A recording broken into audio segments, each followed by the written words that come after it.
Hello everyone. मैं आपको अपना परिचय नहीं दूंगा, मैं आपको आज एकदम टू द पॉइंट सिर्फ चीज़ें बताऊंगा।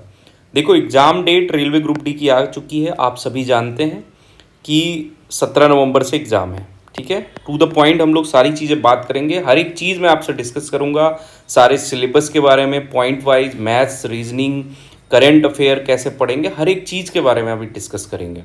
ठीक है, तो चलिए स्टार्ट करते हैं। तो आप सभी को पता है कि रीजनिंग से 30 प्रश्न आते हैं ग्रुप डी में। अब जो हम बात करते हैं कि इसमें लगभग आप मान लो आज की 9 तारीख है, 9 सितंबर से 17 नवंबर में कुल मिला के 2 महीने 10 दिन भी नहीं बचे हैं आपके पास। तो मतलब मान लो आपकी 70 दिन आपके पास हैं। तो इसमें हम 60 दिन लेके चलते हैं, क्योंकि 10 दिन इधर उधर, दिवाली आएगी, बीच में डिस्टर्बेंस ज़रूर होता है।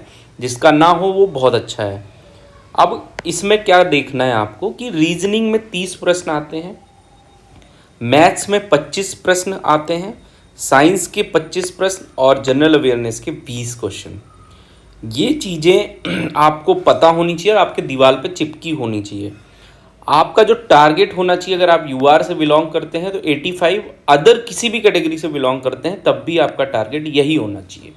ठीक है, कुछ लोग के लिए ये मुश्किल हो सकता है, तो आप 75 टारगेट भी अपना सेट कर सकते हैं, लेकिन यूआर वाले तो 85 ही आपको टारगेट करना चाहिए।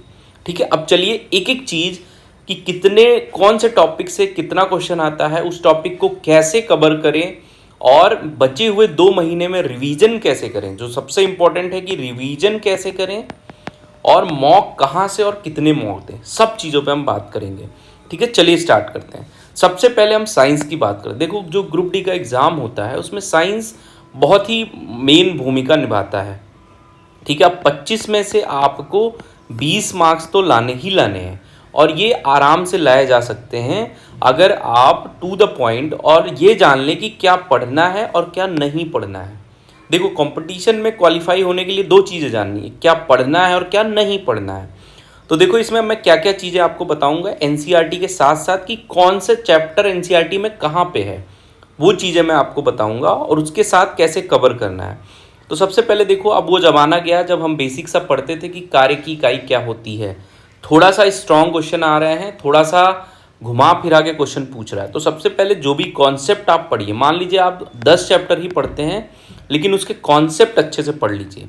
ठीक है, तो कॉन्सेप्ट मजबूत करना है, सिलेबस पूरा ख़त्म करना है। बुक कौन सी होगी, कौन सी बुक पढ़नी है आपको, वो सारी चीज़ें बताऊंगा, और 20 से 25 मार्क्स कैसे लाएंगे। देखो, सबसे पहले बात करते हैं फिजिक्स भौतिक विज्ञान की। इसमें 7 क्वेश्चन भौतिक विज्ञान से अभी तक हर एग्जाम में ग्रुप डी के पूछे गए हैं। अब देखो, होता क्या है, जो सबसे इंपॉर्टेंट है गति, बल और गति के नियम।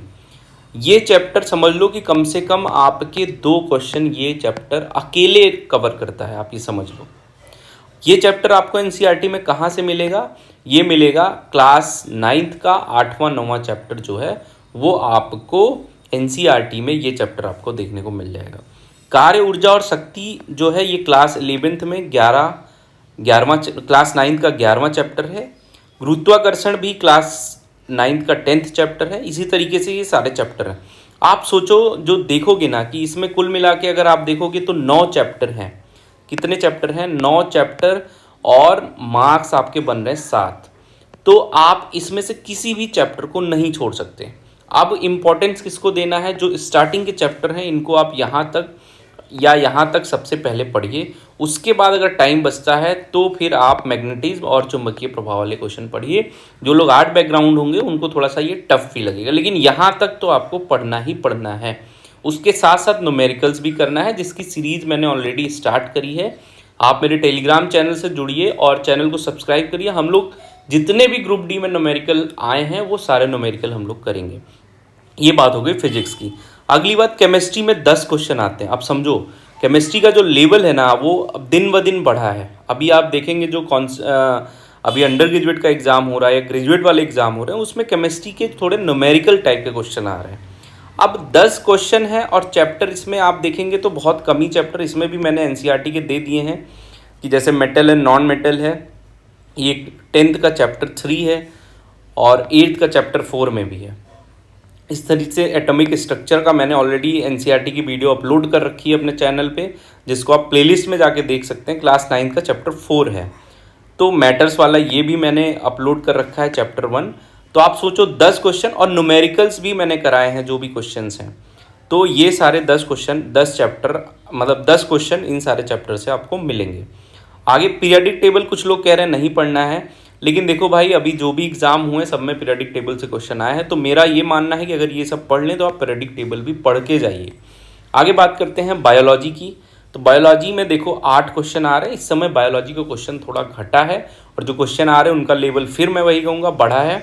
8 क्वेश्चन है, 8 मतलब 6-7 चैप्टर हैं जिसमें आपको पढ़ना है। सबसे पहले सेल पढ़ना है आपको, कोशिका संरचना और कार्य के बारे में। ये 9th का चैप्टर 5 है। डाइजेस्टिव सिस्टम, मानव, ये सब पढ़ना है आपको। फिर उसके बाद पौधों और जंतुओं में प्रजनन, ये क्लास 10th का चैप्टर 6 और क्लास 8th का चैप्टर 9 एनसीईआरटी में आपको मिल जाएगा। न्यूट्रिशन एंड हेल्थ, पोषण और स्वास्थ्य के बारे में, क्लास 8 का चैप्टर 2 सूक्ष्म जीव। ये इतना चीज़ें आपको पढ़नी है, ठीक है। बाकी डिजीज़ वगैरह जो भी है वो सब जीएस का पोर्शन होता है, लेकिन बायोलॉजी में आपको इतना तो पढ़ना ही पढ़ना है, ठीक है। तो साइंस में हमने क्या बात की कि फिजिक्स के 9 चैप्टर हैं जिसमें 7 मार्क्स आपको आ रहे हैं। केमिस्ट्री के 10 क्वेश्चन हैं, 9 चैप्टर हैं। बायोलॉजी के 8 क्वेश्चन हैं, 7 चैप्टर। कुल मिला के ये सारे चैप्टर आपको पढ़ने हैं।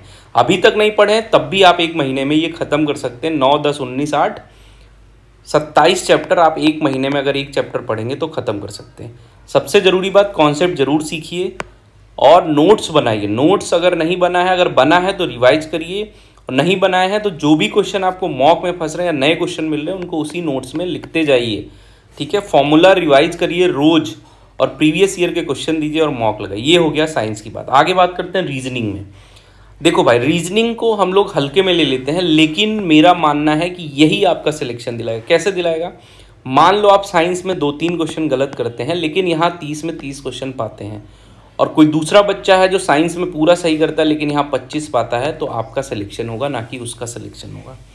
तो साइंस में रीजनिंग में 30 में 30 आपका टारगेट होना चाहिए, और ईजिली ये अचीवेबल है। आपको करना क्या है, देखो ये सारे चैप्टर्स जो भी हैं, मैंने इस पे जो रेड एरो बनाई है उसमें से सबसे ज़्यादा जो हाईलाइटेड चैप्टर हैं जिससे ज़्यादा क्वेश्चन आते हैं, जैसे alphabetical and numerical series, number series, अक्षर और संख्यात्मक श्रृंखला से 3 प्रश्न आते हैं। इसके कम से कम आपकी कॉपी में 150 से 200 क्वेश्चन अच्छे वाले नोट्स होने चाहिए। जो आप कर ले रहे हो वो नहीं, जो नहीं कर पा रहे हो वो नोट्स होने चाहिए। एनालॉगी से आपको 2 क्वेश्चन आ रहा है, बिल्कुल नहीं छोड़ना है। और आप ये समझ लो कि रीजनिंग में आपको कुछ भी नहीं छोड़ना। देखिए इस समय क्या है, पजल वाले क्वेश्चन ज़्यादा आ रहे हैं, 4 क्वेश्चन इससे आ रहा है, तो पजल की प्रैक्टिस कर लीजिएगा अच्छे से, क्योंकि पजल में बच्चे फंस जाते हैं, वो प्रैक्टिस नहीं करते। तो इसमें कोडिंग डिकोडिंग जो भी हो गया, ये जितने चैप्टर दिए हैं आपको सारे चैप्टर अच्छे से पढ़ के जाने हैं, और सबका नोट्स बनाइए। जो भी, जैसे मान लीजिए कि आपको एनालॉगी पढ़ रहे हैं, एनालॉगी के जितने टफ क्वेश्चन मिले ना उसको आप नोट करते जाइए। अभी लास्ट में मैं आपको बताऊंगा कि कैसे आपको टाइम टेबल रखना है, कितने घंटे पढ़ना है, हर एक चीज़ के बारे में डिस्कस करेंगे। उसके बाद हम लोग बात करते हैं मैथमेटिक्स की।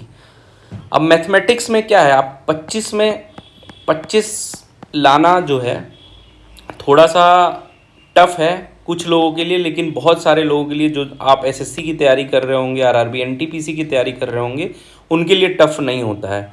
तो आप भी 25 में 25 स्कोर करने का कोशिश करिए। हाँ ठीक है, 20 से 25 के बीच में स्कोर रहेगा वो ठीक है, इस बार कंपटीशन तगड़ा है। अब इसमें बॉड मास से 2-3 प्रश्न आते हैं, बॉड मास को आपको अच्छे से पढ़ना है और इस पर खूब सारी प्रैक्टिस करनी है। उसके साथ साथ एलसीएम एचसीएफ भी पढ़ना है, प्रतिशत पढ़ना है। मेंसुरेशन से 2 क्वेश्चन आते हैं जो सीधे फॉर्मूले पे होते हैं, जैसे दीवार का क्षेत्रफल आपसे पूछ लेगा, घन का आयतन पूछ लेगा, ठीक है, और बेलन का आयतन पूछ लेगा, ठीक है, तो ये संपूर्ण पृष्ठ क्षेत्रफल पूछ लेगा। तो ये सारी चीज़ें त्रिकोणमिति अगर छोड़ना चाहें तो छोड़ सकते हैं आप, लेकिन और कोई चीज़ नहीं छोड़ सकते। अगर आप आर्ट बैकग्राउंड से तो हो सकता है त्रिकोणमिति और ज्योमेट्री आप छोड़ दीजिए, लेकिन अगर सिलेबस आपका ख़त्म हो गया तो इसको भी पढ़ ही लीजिए। ये सारे क्रम वाइज पेपर मतलब कि वेटेज है कि कौन से टॉपिक से कितना आता है। उसके बाद अब हम बात करेंगे जीके एंड करंट अफेयर। इसमें एक चीज़ जो देखने वाली बात है कि करंट अफेयर से ही 8 से 9 प्रश्न आ रहे हैं। तो अगर कोई बच्चा सिर्फ करंट अफेयर डेली 1 घंटा से 1.5 घंटा पढ़ता है तो ज़्यादा बेटर होगा कि वो इतिहास को 2 घंटे पढ़ता है, ये ज़्यादा बेटर होगा। ये सब आपको जानना बहुत ज़रूरी है। आपने हिस्ट्री, ज्योग्राफी, पॉलिटी में जो जो चीज़ें पढ़ी हैं उसका अच्छे से रिवाइज करिए। अगर आप सिर्फ ग्रुप डी का एग्ज़ाम दे रहे हैं तो अदर एग्ज़ाम दे रहे हैं तो आप पूरा रिवाइज करिए अच्छे से।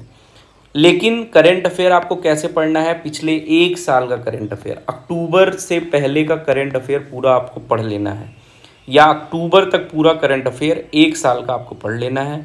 इसकी पीडीएफ मैं अपने टेलीग्राम चैनल पे आपको प्रोवाइड करवा दूंगा, वहाँ से आप डाउनलोड कर लीजिएगा और उसको डिटेल में पढ़ लीजिएगा। फिर क्वेश्चंस की सीरीज़ भी हम लोग स्टार्ट करेंगे, या कहीं से और पढ़ सकते हैं तो आप क्वेश्चन करिए, बाकी जो मॉक में फंस रहा है उसको करिए, और जो आरआरबी एनटीपीसी ग्रेजुएट का एग्ज़ाम हुआ है वो कर लीजिए, उसके साथ अंडर ग्रेजुएट का और जो भी रिसेंट में सीजीएल का एग्ज़ाम होगा उन सबके करंट अफेयर आपको करने हैं। ये चीज़ आपको जीके एंड करंट अफेयर, उसके साथ साथ मिसलेनियस भी, स्टैटिक जीके वगैरह जो भी पढ़े हैं आप, वो सारी चीज़ें पढ़नी है। अब क्या करना चाहिए भाई, देखो अब या तो ये 2 महीने आप सिलेबस ढूंढने में या स्ट्रेटजी बनाने में व्यस्त रहो, या रोने में कि भाई मेरा तो सिलेबस नहीं ख़त्म है, या आप 9 से 10 घंटे पढ़ाई करो। मतलब कोई दिवाली नहीं, कोई होली नहीं, सब कुछ भूल जाओ, सिर्फ ये पढ़ाई करो। कैसे पढ़ना है, 2.5 घंटे कम से कम आप मैथ्स को दो, ठीक है। 1.5 घंटे रीजनिंग लगाओ, चाहे आपको आती हो या ना आती। अगर आती है तो जो नए क्वेश्चंस हैं उनको लगाओ, जो फंसे वाले क्वेश्चन हैं उनको लगाओ, लेकिन रीजनिंग लगानी ही लगानी है। और 2 घंटे आप साइंस पढ़ो, इसमें हो सकता है 1 घंटे एनसीईआरटी पढ़ो, 1 घंटे क्वेश्चन सॉल्व करो, वो आपके ऊपर है, आपकी कैसी स्ट्रांग है, क्या पढ़ना। और 1.5 घंटे ही जीएस को मैं दे रहा हूँ, क्योंकि जीएस का वेटेज इसमें कम है, उसमें भी आप करंट अफेयर पे ज़्यादा फोकस करो। अब उसके बाद मॉक दो 90 मिनट का, और कम से कम उसका 90 मिनट एनालिसिस करो। तो ये अगर इतना रूटीन आप फॉलो करेंगे, आप 1 महीने फॉलो करिए।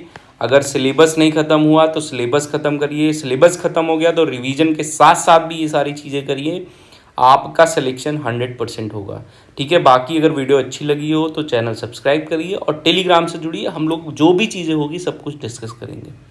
चलिए, ऑल द बेस्ट।